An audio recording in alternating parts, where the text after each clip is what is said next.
Michael Wargo, team pilot for Precision Aerobatics, and this is my Addiction XL. This is just finished being built, and this video is going to give you an idea of how I set my plane up for the first flight. And then of course there's another video going to follow on how I dial it in to fly the way I want the plane to fly, and in my opinion will fly perfectly when I'm done.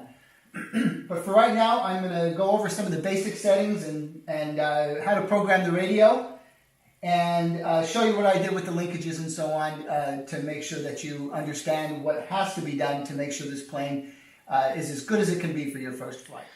Okay, first and very important is, can you see the servo? That servo arm is exactly perpendicular as I set it up. And the servo arm is exactly the right length. If it's too long, it will deflect the surface past its travel potential, and eventually you'll have to maybe only have the travel adjust at 80 or 90%, and you'll already be at 100% deflection.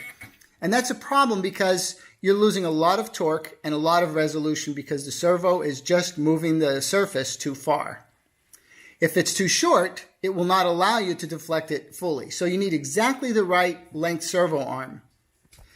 The way to do this is to deflect the thing manually as much as you possibly can, and then match it up with the hole on the servo arm to see which one is situated in exactly the right spot to give you that maximum deflection.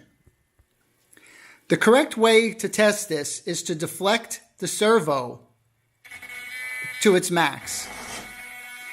Now that's as far as it wants to go to one side. And before attaching that servo arm, make sure that the surface is deflected all the way, and then just try to match, in this case, a ball link up with the proper hole. That was the aileron, and of course the elevator is exactly the same. The first thing I need to do is make sure that all of the surfaces are exactly straight and require no sub-trim. The trick is, when I built this plane, I made sure when I set the push rods, I set them at exactly level. So in this case, it did not require any sub-trim to set the surfaces straight. And I also checked the direction to make sure they're going in the right direction. I know that's obvious, but the next stage is I've got to set the travel adjusts. And the travel adjusts are probably the most important setting and the biggest mistake that pilots in my clinics and everything come to me with bad flying airplanes. This is the #1 problem with their setup. All right, I'm going to get into the servo setup, and while on high rates, I am going to go in this case to the elevator. And what I'm going to do is I'm going to fully deflect it, and then I am going to change this setting up until I get full throw. And there's where it's stopping. A couple clicks back. There you go. So what I did was I deflected it full and then backed off a couple of clicks. In this case, it maxed out at 148, which is right near the max that I can adjust the travel.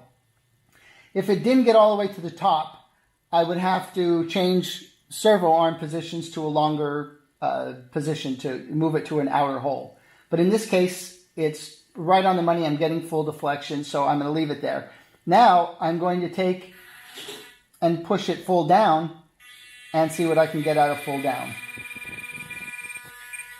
Okay, this one's maxing out at there you go, 137. The big mistake I see people make is their travels are 100, 100 or 150, 150. And in that case, I know the model is not set up properly because it's physically impossible for both up and down for it to be at the same setting. The deal is with the travel adjusts, and it's really, really simple. Travel adjusts is not the same as rates. We're going to set up the rates later. What the travel adjusts do is it establishes the physical limitations of the servo. So even if you want to fly at very low rates, you still have to set the travel to max so the radio understands what, if you want to fly at 20% on low rates, it has to be established what 100% is. And right now, 148 and 137 is the official 100%. So when I go into my dual rates over here and I set it up to elevator, there's my 100%. And when I deflect it 100%, as you can see, that's what I'm getting. Now on my lower rates, I only have that set at 42%. This is actually from a previous model. We're going to overwrite this. But that elevator will only go up that far, which is 42%. But it's 42% of full. This is such a commonly misunderstood item that I feel like it's important for me to clearly explain it. Now what I'm going to do with the model is I'm going to do that same exercise on every other surface. Now I'm going to set the right aileron up. And I've pretty much reached its physical limits right there at 142. I'm going to go down. I'm going to adjust it as far as it will go. And then I'm going to back off until I see it start to move backwards, which is right there. So I'm at 134 and 142 respectively. And now I'm going to set the left aileron and the rudder in exactly the same way. Now for my dual rates, with full 3D rates, I start with 100% and 70% and then back off the expo from there. It's always, for me, a little better too much than not enough. So elevator I have at 70%. Rudder, 70%. And ailerons I have at 65%. That's how I start every single time. Now, I use 3 rates and sometimes 4 rates. In this case, I generally set up a snap or precision rate on my second rate with the using the flight mode switch. Now, my second rate that I use is going to be what I call a snap rate. That is a rate that I use to fly precision, but I still have very fast ailerons because at the point where I want to do a snap roll or a quick snap maneuver, which is very common on straight line maneuvers, I want to make sure I have the option of the ailerons moving quickly. However, though I only have 75% on the ailerons, on most planes it's 100. These are just really strong and really large. But I still have 46% expo in it to make sure that it's nice and soft around the middle and I can still do all the nice smooth maneuvers. On this rate, my elevator, I always start with it around 40 to 45% because I don't want to accidentally set it too low. But I believe 42 to 45% is going to be a bit too much for a low precision rate. And I also have 34% expo, and I know I'm going to dial that back. But that's the way I start. On the rudder, on my snap rate, I use a little more rudder sometimes than others.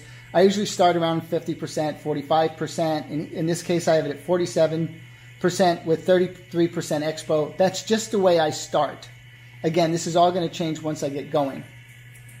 Normally, I program a low rate. In this case, I'm going to program a low, slow 3D rate. Instead of the high rate, which is 100% on the rudder and elevator and things like that, I'm going to set the rudder fairly high.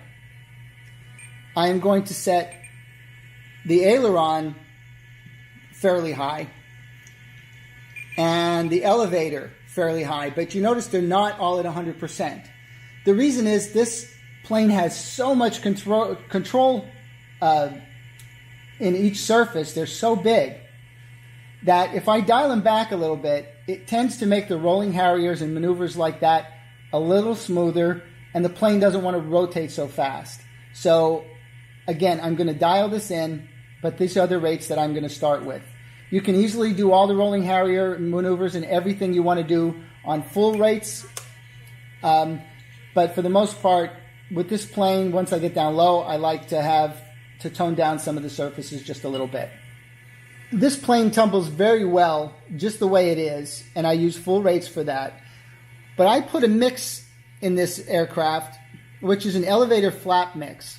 And what that does is when I deflect this switch, watch the ailerons and the elevator together, they move together. And what that's going to do is it's going to decrease the wing area, and it's going to make elevators really cool. The plane comes down very fast. And also any tumbling maneuvers, knife edge spins and things like that, just makes them really, really good. In this case, as you can see, I have up and down 70%. And that, of course, I have it on switch F, but you can put it on any switch. But to me, that particular mix works really well with a lot of maneuvers, and I just turn it on and off with this switch when I need it. 70% is all you need. If you use 100%, I think sometimes it's a little too much of a good thing. And now this is something I've really been waiting to do, and I wanted to do while I was on film. Ta-da! Wow. Wow, wow, wow. Is that cool or what? Oh, the canopy's not on. It looked a little different. Wow. How cool.